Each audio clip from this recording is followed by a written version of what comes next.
Bueno, quedamos aquí de la demanda y vamos a ver el tema de la inflación. Bueno, este que está, sí ven la pantalla, ¿verdad?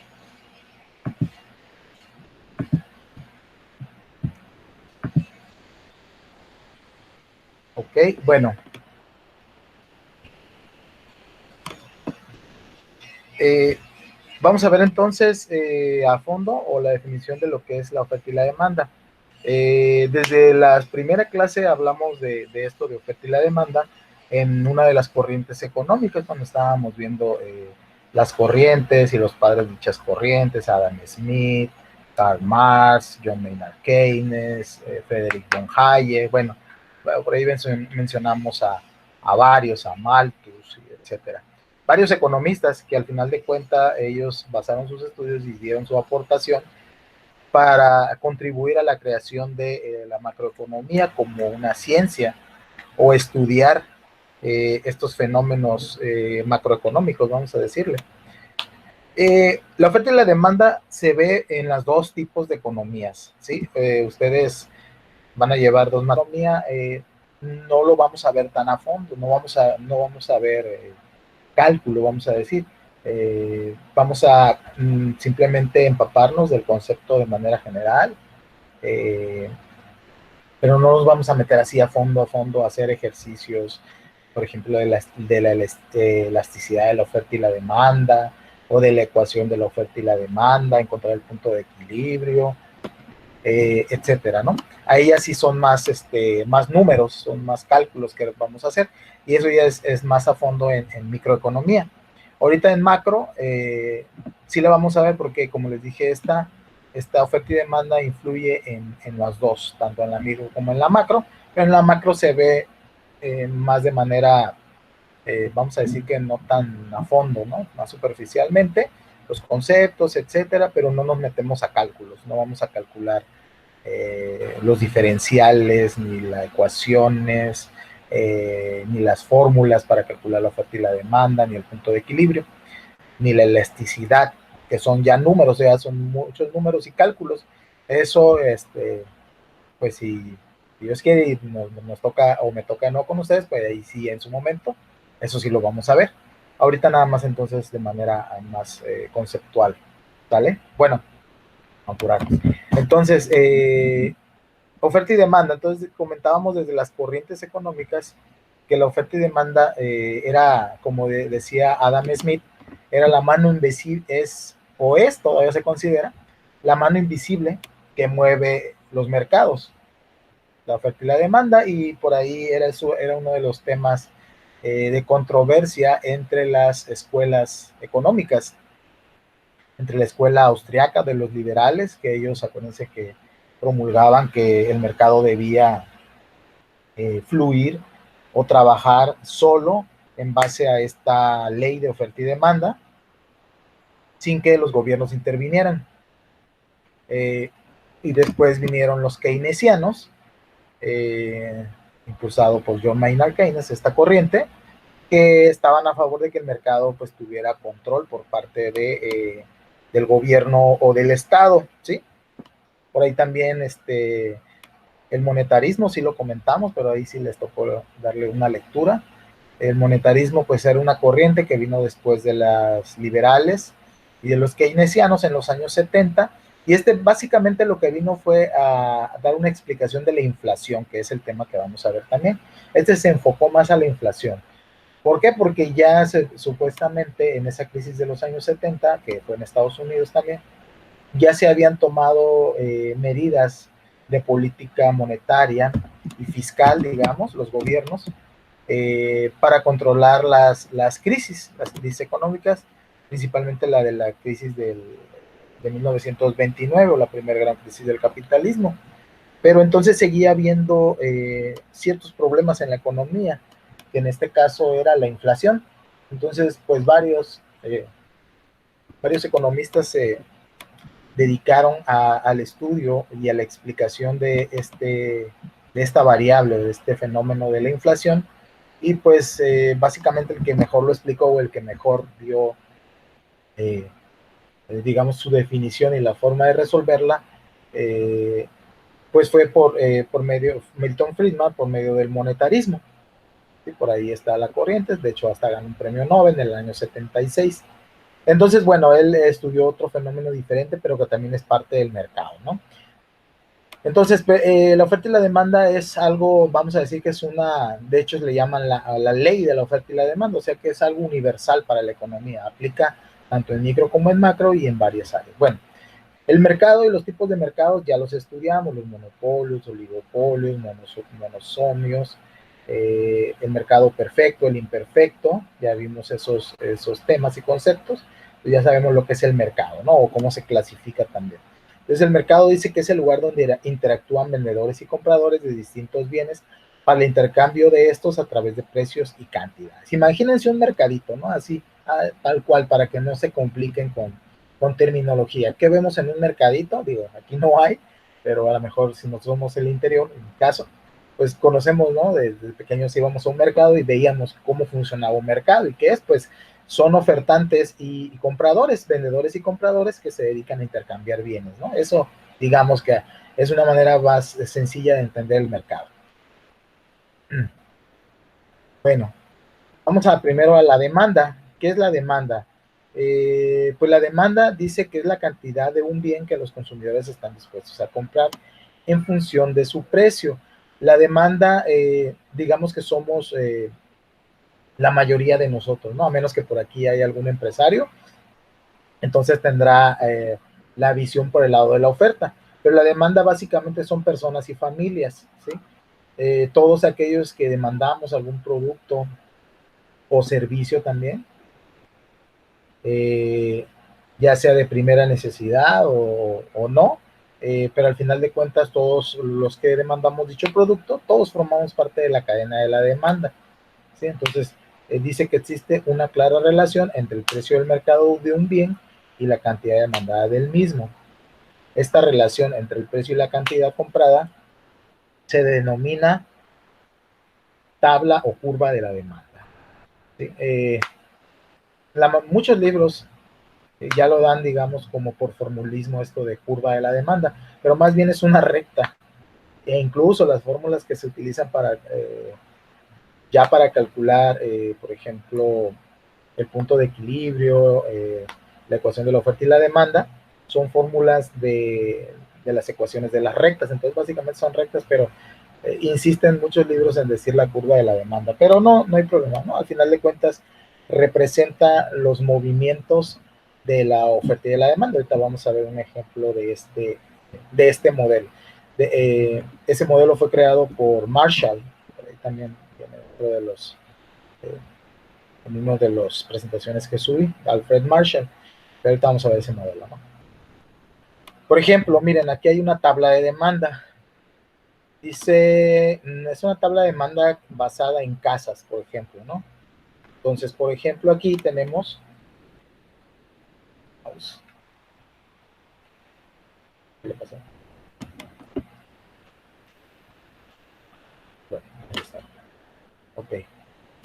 Por ejemplo, en este caso, ¿no? Tenemos aquí el valor, digamos, de las viviendas, de las casas, el precio en miles, digamos, 80,000, 70,000, que sabemos que, bueno, es algo nada más un ejemplo, ¿no? No cuesta eso una casa, ¿no? Pero hipotéticamente.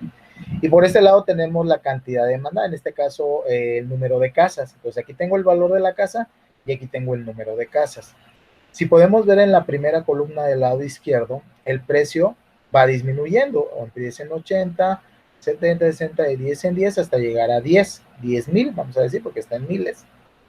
Y del lado derecho, la columna del lado derecho, podemos ver que la cantidad de casas, o la cantidad de demanda en este caso, es al revés, va aumentando, empieza en 1, 4, aquí no es sucesivo, son valores aleatorios, vamos a decir, pero va incrementando, se va aumentando hasta llegar a 20. Entonces, entre lo que es la oferta, y en este caso digamos que son las casas ofrecidas o ofertadas, y la demanda, que son las casas demandadas o las casas que la gente pide, siempre va a existir, siempre, es una regla, una proporción inversa. ¿Qué quiere decir eso? Que a mayor sea el precio, menor será la demanda. Aquí lo podemos ver. Entre mayor es el precio o la oferta, en este caso del bien, que es la casa, la demanda es mínima, de uno aquí en este caso, ¿no? Y conforme va disminuyendo la oferta o el precio, la demanda va aumentando. Entonces van en sentido contrario. Mientras una disminuye, la otra aumenta, ¿no? Y viceversa. Entonces, esa es también es una regla universal de la oferta y la demanda. Hay algunas excepciones, ahorita vamos a ver principalmente lo que es algunas elasticidades, vamos a decir, casos elásticos, inelásticos y casos unitarios, pero bueno, pero en la mayoría, digamos que de los casos, del 90% de los casos, eh, la ley de la oferta y la demanda se rige de esa manera, ¿sí? De manera inversa. Por ejemplo, en este caso, entonces, entre más cueste una casa, menos va a ser la demanda de dicho bien. Pues, no, me está dando un poquito de problemas, a lo mejor así, con el de la bueno, Es lo, profe, dígame, adelante, adelante. es lo que le iba a decir de que, por ejemplo, es una paradoja porque se supone que mientras la oferta disminuye, la demanda crece. Y como por ejemplo ahorita, bueno, ahorita ya no tanto, pero los meses anteriores, Uh -huh. la demanda del gel antibacterial, el alcohol, los cubrebocas fue mucho, incluso aunque la Aunque el oferta se precio, elevó. claro, esa es Ujú. una demanda inelástica. Ahorita vamos a ver ese caso. Esos viene, como por ejemplo, otro ejemplo te voy a poner. Eh, si por ejemplo, digamos, un bien sencillo, la sal, algo que utilizamos todos los días en nuestras casas. ¿Tú crees que si la sal, no sé, no es cara, no, no es un bien ahorita caro, pero no hay ningún bien sustituto de ese producto? La sal es sal y no hay nada que la sustituya, ¿no? No. Sí hay por ahí algunas cosillas, pero la gente consume la sal básicamente. Entonces, si de Sí. hoy a mañana le suben 10 pesos a la sal, ¿tú crees que la gente dejará de comprar sal? No. No, porque es un No. bien que no tiene sustituto, es Ajá. único y se tiene que comprar sea o no Como el por aumento. ejemplo, otro Uh-huh. caso, el tomate. Si llegas a elevarse mucho, y por ejemplo, digamos, no sé, 70 pesos el kilo de tomate, y vamos a la tienda y encontramos puré de tomate en 15 pesos el medio litro. Perfecto, ese es un ejemplo de un bien sustituto, muy bien. Ese Ujú. era un ejemplo también que iba a comentar. Ese es un bien sustituto, entonces dices, el tomate está caro, pues no, pues una de dos, cuando lo vemos barato hasta nosotros, está barato, me llevo 1 kilo, 2 kilos, llenamos una bolsita, pero cuando está caro nomás agarras 2 o 3. O la otra opción es el bien sustituto. Dices, bueno, pues ni modo, no voy a poder comer tomate fresco, pero siempre el puré va a ser algo que va a estar más estable. El puré es muy estable, digamos que ese producto es más estable, no tiene tanta variación como el tomate fresco, que de repente lo vemos en 20, de repente sube hasta 50, hasta ha subido más de 50. Es muy variable y eso pues se da por la producción, ¿no? Si hay o no, puede ser, ¿no? Básicamente, digamos, ¿no? Que en teoría eso es, pero también puede haber acaparamiento, pero pues ahí no podríamos nosotros más que hasta que se diera uno cuenta, ¿no? Hubiera pruebas de que hay acaparamiento, pero en teoría así funciona, o sea, pues no hubo cosecha de mucho tomate, pues se va a vender al mercado, pero más caro, y eso básicamente así funciona. Pero entonces tenemos un bien sustituto que podemos aplicar, que en este caso es el puré, y ese pues eh, sin importar que haya variación de tomate, pues yo voy a utilizar el bien sustituto y pues me va a salir más barato, ¿no? Ese es un ejemplo, por ejemplo, donde puede ser la demanda elástica de la sal, pues no hay nada que la sustituya. O por ejemplo, supongamos que alguien tiene una enfermedad como cáncer, por ejemplo, el medicamento que esa persona utilice, así la suban al doble, la va a tener que seguir comprando, ¿sí me entiendes? O sea, su cantidad no va a variar porque a lo mejor no se toma una caja cada mes, digamos, de ese medicamento, pero si el siguiente mes sube al doble o un 20, un 30% más ese medicamento, esa persona no puede darse el lujo de dejar de tomarla. La va a tener que Pero, consumir en la misma cantidad y a un mayor costo sin importar que haya aumentado el precio. Pero Ajá, sí hay dime. sustitutos. De algunos medicamentos sí hay Ay, sí, sí, sustitutos. sí. Yo digo hipotéticamente, supongamos que ese es el medicamento, el único para esa enfermedad, ¿no? Entonces la persona, aunque quiera, no la puede dejar de consumir, tiene que pagarla. Lo mismo pasaba con la gasolina, aunque nos la subiéramos, teníamos que consumirla. ¿Por qué? Porque no hay otra cosa aparte de la gasolina. Ahorita pues ya hay competencia, pero antes cuando Pemex, digamos que era el único que distribuía la gasolina, pues así nos la subieran, de todos nos teníamos que consumirla, no había de otra, ¿no? Porque no había bien sustituto. Bueno, entonces esta tabla básicamente lo que quiero, o lo que se quiere dar a entender, es que son inversamente proporcionales, ¿no? La oferta y la demanda. Pues es lógico, ¿no? Si una casa cuesta mucho, habrá poca gente que la compre. Si las casas son baratas, pues habrá más gente que pueda demandar esas casas o ese producto, ¿no? Aquí en esta tablita está claro. Esta la voy a subir porque, como les digo, trae ejemplos, está un poco más, eh, nos ayuda a entender mejor. Bueno, y aquí tenemos la curva de la demanda. Eh, como les digo, más que curva es una recta. Bueno, ya graficando, si nosotros ponemos valores y graficamos, nos da una recta. Pero por formulismos también es llamada curva. Se les llama de dos maneras, curva o recta, no pasa nada. Pero es más una recta porque utiliza fórmulas de la recta, de la pendiente y de la recta. Pero Eh, yo creo que lo que ellos van al decirle la curva de la demanda, porque dice que sí, específicamente es una gráfica que nos va a representar no, de la demanda, uh yo -huh. creo que lo que ellos se basan al decirle curva es por los altos y bajos que puede tener dependiendo de la oferta.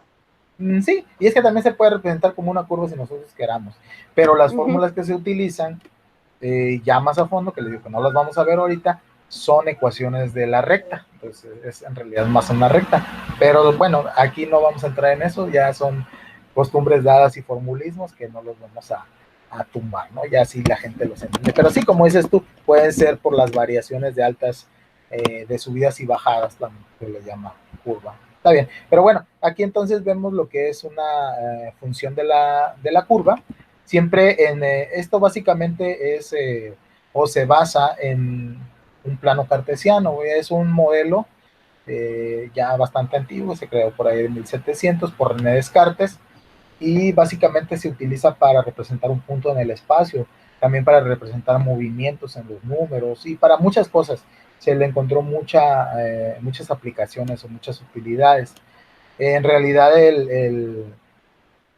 este modelo matemático de Descartes es de 4 cuadrantes, o sea, digamos que es como una cruz básicamente, vamos a decir, y tiene 4 cuadrantes, 1, 2, 3, 4, básicamente. Pero en este modelo, Marshall lo que hizo fue simplemente tomar parte de este modelo de Descartes y simplemente pues, nos sirve para representar básicamente esos movimientos de la oferta y la demanda, ya que no hay valores negativos que se puedan representar en estas otras áreas, vamos a decir, de este modelo. Entonces, básicamente en eso se basa, simplemente se usa un sector, ¿sí?, del plano cartesiano y aquí podemos representar esos valores. En la parte vertical o el eje Y, vamos a decirle, siempre va a representarse el precio de un bien o de un producto. Y en la parte horizontal, o también llamada eje X, se va a representar la cantidad. Casi siempre los libros de economía, en todos los economistas se refieren a la cantidad como Q en el lugar de C. ¿Sí? Así está representado, pero esta es la cantidad y este es el precio. Dice que es una pendiente negativa. ¿Qué quiere decir eso? Que parte hacia abajo, vamos a decir. Si yo la graficara, el desplazamiento va así en este sentido, hacia abajo. Eh, Les digo que ya a fondo se estudia lo que es la pendiente, la ecuación de la recta para encontrar varias cosas un poquito más, ¿cómo les voy a decir? Más técnicas de la oferta y la demanda, que ahorita no vamos a ver, pero sí ahí ya cuando veamos en microeconomía va a ser importante identificar si la pendiente es negativa, positiva, etcétera. Bueno, ok, bueno, en el caso de ambas, de oferta y demanda, hay dos movimientos que podemos aquí ver. unos son desplazamientos, ¿sí? Que en este caso un desplazamiento es un movimiento a lo largo de esta curva, ¿sí? Ya sea hacia arriba o hacia abajo. Que hay una ley de la demanda creciente, dice que cuando sube el precio de un bien se mantiene todo lo demás constante, los compradores tienden a comprar menos, cuando el precio baja y todo lo demás se mantiene constante, la cantidad de demanda aumenta. Bueno, eso es lo, digamos que lo lógico. ¿Qué significa, ¿qué significa esto, no? Cuando sube el precio de un bien, pues lo acabamos de ver en la tabla. Cuando sube el precio hay menos demanda y cuando baja el precio hay más demanda. Entonces, eso es la ley de la demanda decreciente, lo que acabamos de ver en la tablita. Ahora vamos a ver los elementos que afectan a la demanda. Dice que puede ser el precio, el ingreso, la población, los bienes sustitutos, lo que vamos ahorita a ver un ejemplo, los gustos y preferencias, que eso ya es un poco más fuera del mercado, pero se da, ¿no? Ya veíamos incluso que el valor de un bien era subjetivo, lo veíamos en la clase pasada. Para mí algo puede que no valga nada y para otra persona puede que cueste mucho más, ¿no? Entonces ya eso de los gustos y preferencias ya son factores o determinantes, digamos que fuera del mercado, ¿no? Pero que sí, al final de cuentas van a afectar al mercado, pero que no se basan, por ejemplo, en esta ley de oferta y de demanda, ¿no? El precio dice que la subida de la mercancía reduce la cantidad demandada. El ingreso pues va a depender, ¿no? Depende del ingreso de las familias, pues van a consumir más o menos de una cierta bien o servicio.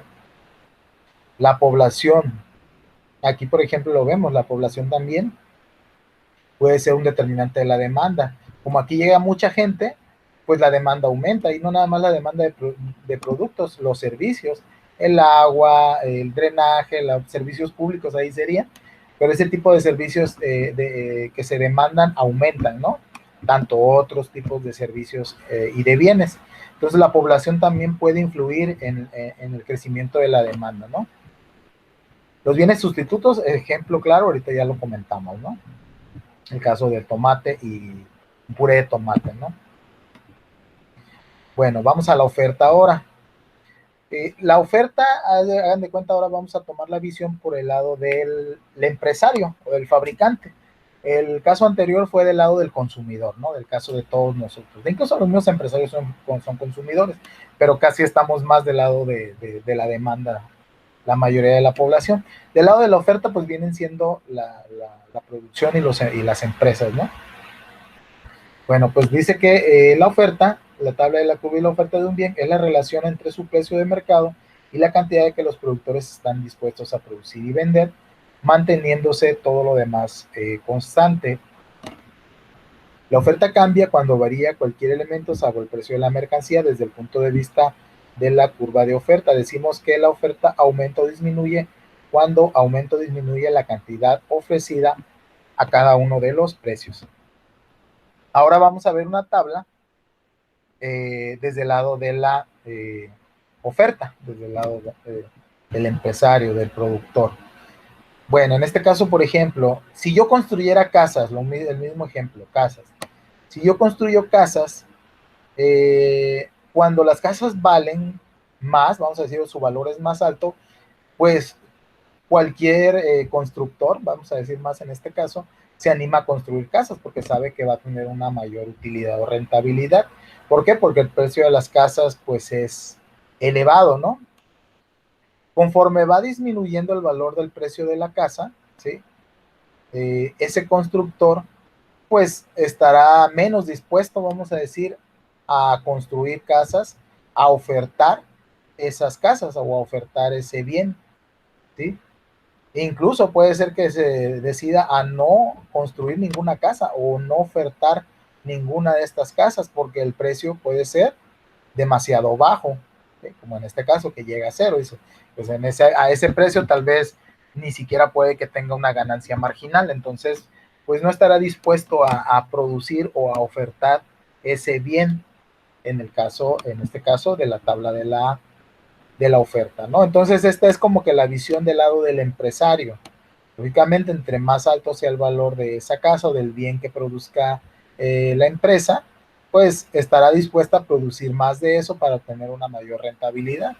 Y entre menor sea el precio, pues él posiblemente esté menos dispuesto a producir o simplemente puede que no produzca nada, porque pues el precio es muy bajo y su ganancia sería marginal. Entonces esas dos tablitas son bastante claras. ¿Sí? Determinantes ahora de la oferta. El precio también es uno que afecta tanto a la oferta y la demanda, ¿sí? Y los afecta de la misma forma. Dice, la subida del propio precio eleva el nivel de producción más rentable y la cantidad ofrecida, ¿no? En este caso, ahora en la oferta, la tecnología también influye. Dice que la producción informalizada reduce los costos de producción y aumenta la oferta. Este es un factor o un determinante en el caso de la oferta, la tecnología, no así en la demanda, ¿no? Los precios de los factores, como por ejemplo la reducción de los salarios, reduce los costos de producción y eleva la oferta, ¿no? Los precios de los bienes ajenos, que si bajan los precios de los bienes sustitutos, aumenta la oferta. La organización del mercado, bueno, eso ya básicamente estamos hablando de cómo está constituido el mercado, por ejemplo, si es un mercado abierto, cerrado, o si es socialista, si está en una, digamos, si es capitalista o socialista, ¿no? Está en uno de esos dos tipos de mercado. Va a depender en este caso la oferta. Por ejemplo, en un país socialista, pues básicamente la oferta es mínima porque no hay, ahí como todo lo produce el Estado, digamos que los bienes y la producción básicamente y las empresas están en manos del Estado. Entonces, como no hay propiedad privada, pues básicamente no hay mucha oferta. Allá no hay tantos productos en esos países socialistas, aunque ya están mucho más abiertos, ¿no? Hablemos, por ejemplo, de China o de la Unión Soviética, que básicamente ellos se abrieron a la inversión capitalista, mucho más China, ¿no? Aunque siguen teniendo, vamos a decir que de fondo, una estructura socialista. Esa fue la forma como nacieron, pero pues aprovecharon. En realidad, pues no podemos decir que un tipo de economía, ya no podemos catalogar, por ejemplo, al socialismo o al capitalismo como bueno y malo. Simplemente cada uno es diferente y cada uno tal vez tiene sus pros y sus contras. Yo siempre lo que he dicho es que se debe tomar lo bueno de ambos. Es lo que hizo China y vean, ya según estaba viendo un artículo, para el año 2030 es muy posible que China ya supere el Producto Interno Bruto de Estados Unidos. El Producto Interno Bruto es otro tema que vamos a ver, otro concepto, es decir, lo vamos a ver aquí en macroeconomía. El Producto Interno Bruto pues es el valor de los bienes de importación, exportación, también es un indicador de bienestar, tanto de una sociedad como de un país. Ese lo vamos a ver más adelantito, ¿no? Pues, pero China posiblemente en 10 años supere a Estados Unidos en Producto Interno Bruto, o sea que lo va a superar en ese sentido económicamente. Y China, recordemos, lo que hizo fue, empezó como socialista, pero tomó lo bueno del capitalismo. Entonces ahí sí combinó, él tomó lo bueno de ambas corrientes y le ha funcionado, ¿no? Por eso les digo que no podemos catalogar una como buena o mala, sino simplemente tomar lo mejor de cada una, ¿no? Que es un caso que hizo China y pues con mucho éxito, ¿no? Bueno, la curva de la oferta. Ahora, en este caso, pues es una pendiente positiva, no hay una flechita aquí, pero positiva quiere decir que va hacia arriba, o sea, que empieza aquí y va subiendo, ¿no? Eso se le llama una pendiente positiva. Y también tiene desplazamientos a lo largo de dicha curva de la oferta. Tanto la curva de la demanda que vimos primero como esta curva de la oferta tienen desplazamientos. Esos desplazamientos se van a dar o van a generar siempre, siempre, siempre por el precio. Ahorita vamos a ver un ejemplo más tarde. Y bueno, tenemos lo que es el equilibrio del mercado. Pero también digamos que el equilibrio del mercado es algo hipotético, ¿no? El equilibrio del mercado quiere decir o significa cuando un vendedor está contento o a gusto con el precio al que está vendiendo su mercancía, ¿sí? Un vendedor y un comprador, un demandante, está también a gusto o contento con el precio al cual están ofreciendo ese bien o producto. Entonces se quiere decir que están en equilibrio, tanto comprador como vendedor. Eso es básicamente el equilibrio del mercado. Y básicamente pues que no hay excedentes ni escasez, como dice aquí, ¿no? Ahorita vamos a ver en la siguiente curva a qué se le llama cuando hay escasez y sobredemanda. Vamos a ver, por ejemplo, okay, mire, por ejemplo, en esa gráfica, aquí tenemos el punto de equilibrio. Aquí podemos decir que a este nivel, tanto la oferta como la demanda, pues están en equilibrio, pero tanto compradores como vendedores están a gusto, unos con el precio al que están vendiendo y otros con el precio al que están comprando. Cuando llega a haber una variación en el precio, principalmente aquí en el precio, supongamos que este vendedor dice, bueno, lo estoy vendiendo a 60, pero lo voy a subir a 80 o a 100, ¿sí? Entonces, si por ejemplo llegara a variar el precio del productor y lo subiera a 80 o a 100, entonces iba a romper el equilibrio, ¿sí? Se rompe ese equilibrio y lo que pasaría es que pues ya a un precio más elevado, pues a lo mejor ya no habría tantas personas interesadas o dispuestas a comprar dicho producto. Entonces, ¿qué va a pasar? Pues esta persona puede ser que si sigue fabricando al mismo ritmo, pero ya no le están comprando las personas al ritmo anterior, pues le va a empezar a quedar stock, vamos a decir, en inventario. Entonces, eso va a crear lo que se le llama una sobreproducción, o sea, por arriba de este punto de equilibrio, ¿sí? Se le llama excedentes o sobreproducción, cualquier valor por encima de este punto de equilibrio. Ahora, a la inversa,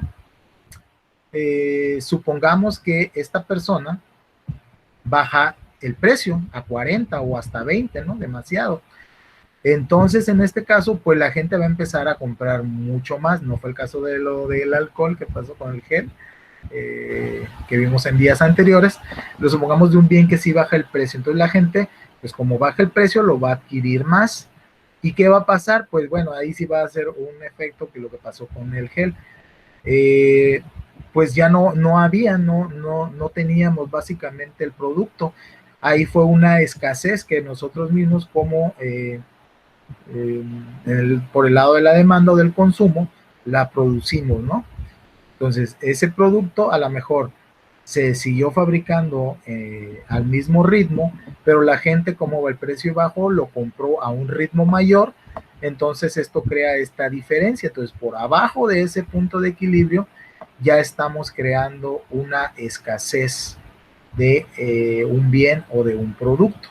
Entonces, básicamente, digamos que tenemos el punto de equilibrio, tenemos excedente y tenemos escasez, ¿no? Ni uno ni otro son buenos. Puede haber pequeñas variaciones, ¿no? Pero tampoco existe el equilibrio total, ¿no? Esto es igual en un mercado perfecto, vamos a decir, ¿no? Eso básicamente es ese punto de equilibrio, ¿no? Me voy un poquito más rápido. Por ejemplo, aquí vamos a ver en esta tabla. Por ejemplo, aquí tengo un caso donde vamos a aplicar oferta y la demanda y vamos a ver si está o no en equilibrio. Por ejemplo, aquí el precio es de 5 pesos. A 5 pesos, la cantidad que demanda las personas es de 9 en cantidad de X producto. Y en este caso, digamos que la oferta o el empresario está produciendo 18, pero la gente solamente está demandando la mitad de lo que produce el empresario, ¿sí? A este precio, a 5 pesos. Entonces lo que está creando el empresario es un excedente, entonces está por encima del punto del equilibrio, estamos creando un excedente. ¿Y qué pasa o qué presión hay en este caso sobre el precio? Que lógicamente el empresario va a tener que reducir el costo o el precio de ese producto, porque si no ahí le va a quedar, ¿no? En stock. Tiene que descender el precio. Luego tenemos Profe, otro, dígame.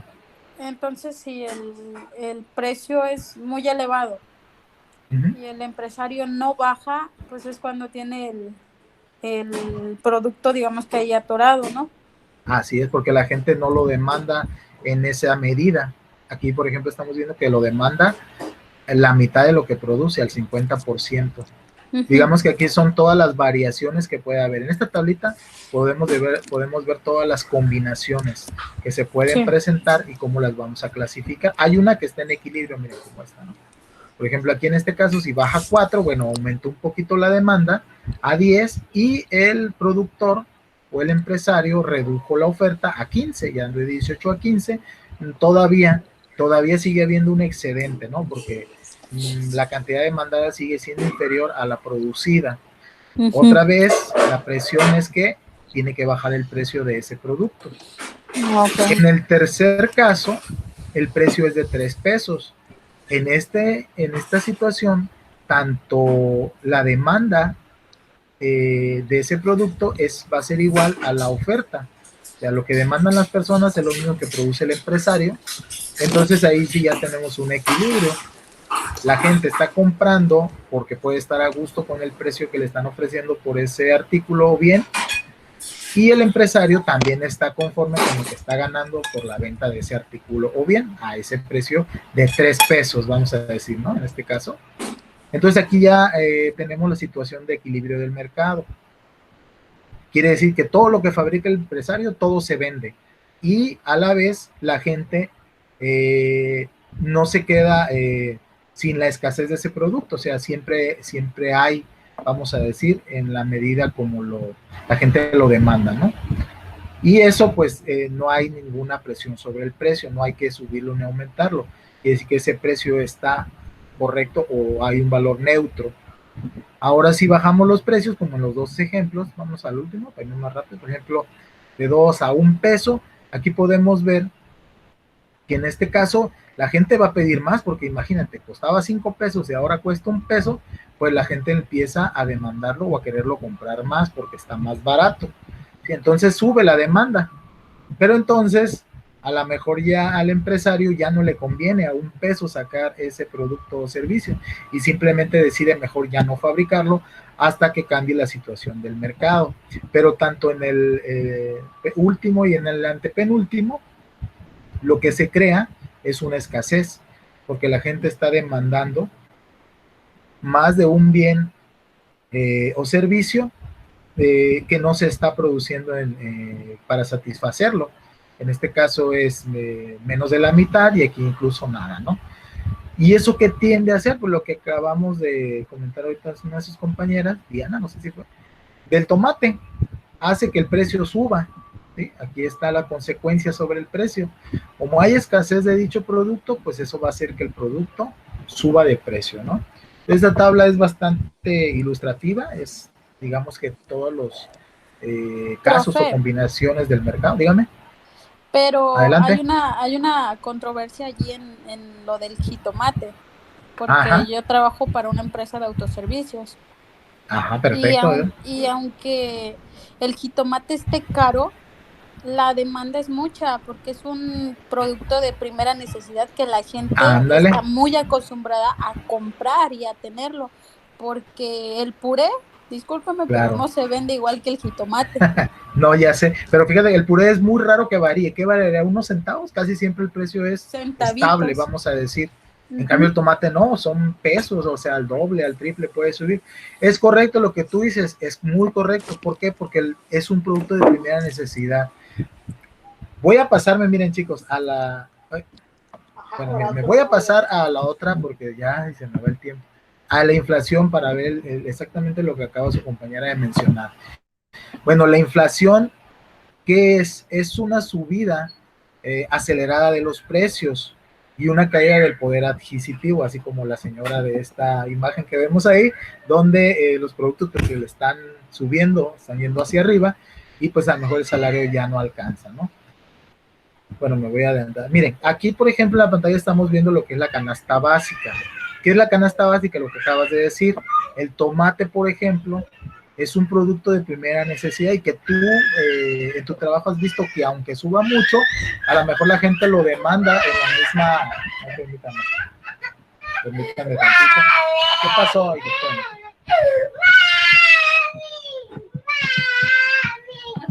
Sí, por favor.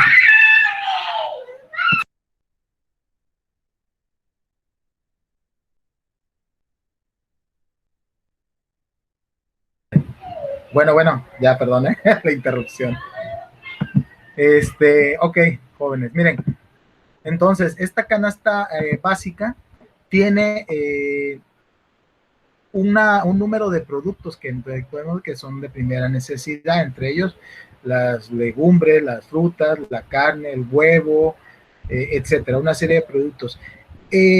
Esa canasta básica está muy cuidada, ya que básicamente de ahí se basan para tomar la inflación, todas las economías del país que sea, se basa en esa canasta básica para indicar si la inflación ha subido o ha bajado.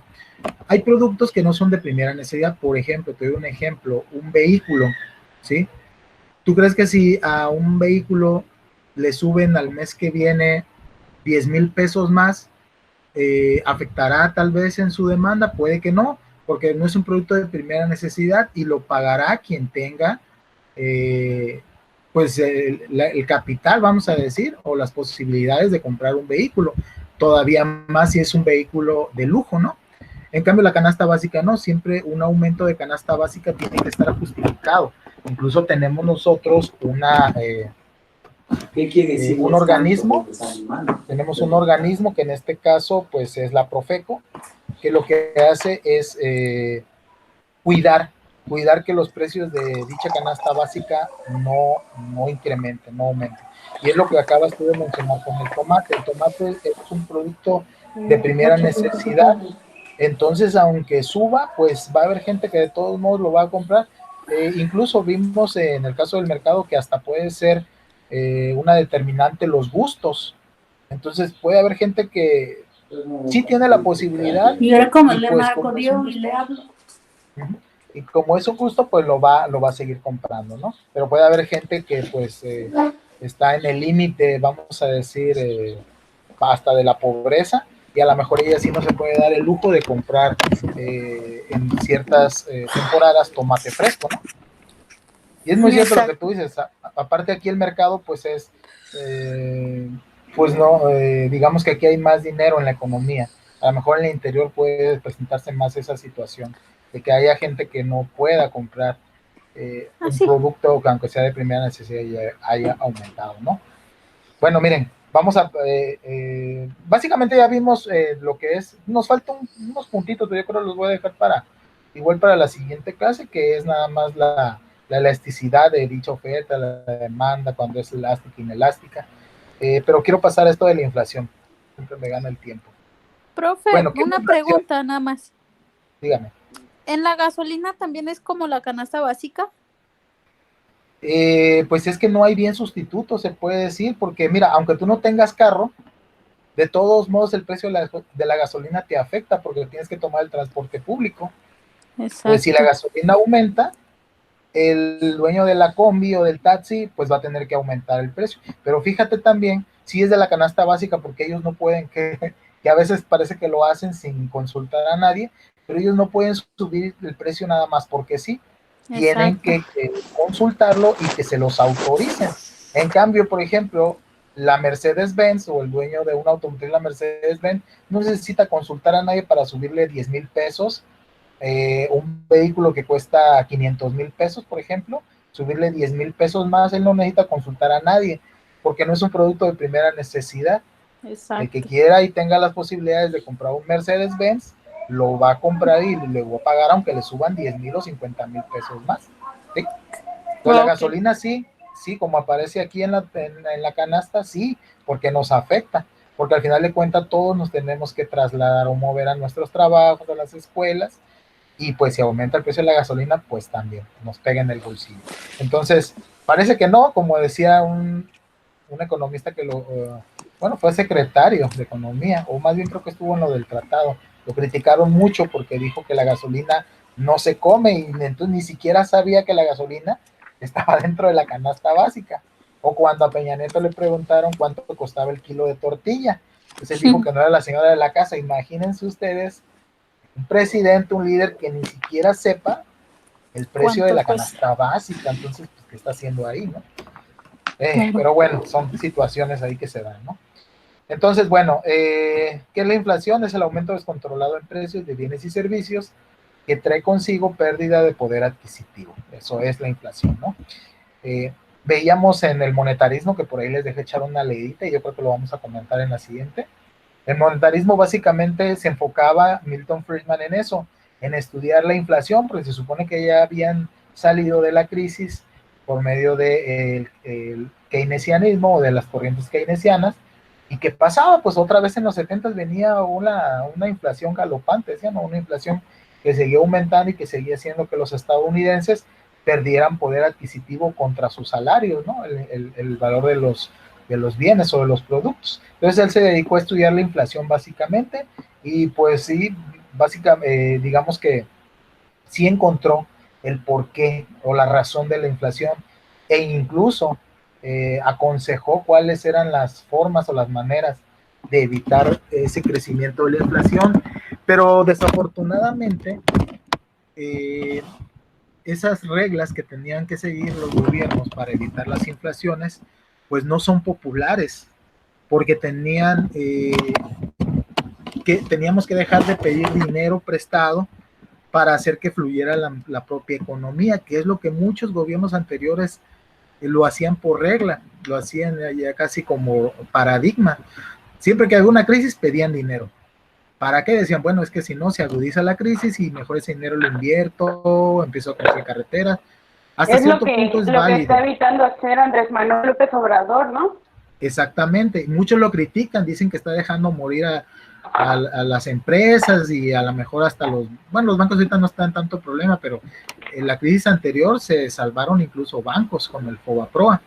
Pero realmente, como dice Milton Friedman, la inflación es como una borrachera, les decía la clase pasada, ¿sí?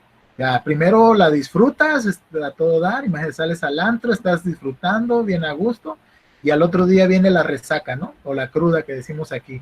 Entonces, es exactamente eso, el modelo keynesiano, hay muchos economistas que están en contra, le dicen la trampa keynesiana, porque en realidad el pedir dinero prestado va a tener consecuencias, que ese dinero se tiene que pagar, no es como que me le voy a esconder a Coppel, o sea, es el Banco Mundial y donde quiera te va a agarrar, ¿no? Y tienes que pagarle. Entonces,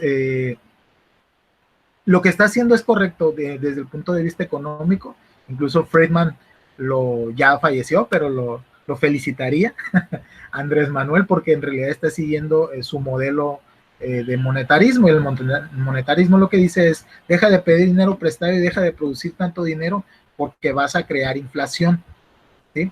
Y es una situación que a lo mejor muchos de ustedes son jóvenes, pero en los años 80 me tocó vivirla de niño, y desde ese momento yo me preguntaba desde niño por qué me mandaban a comprar a la tienda y de un día a otro los precios subían.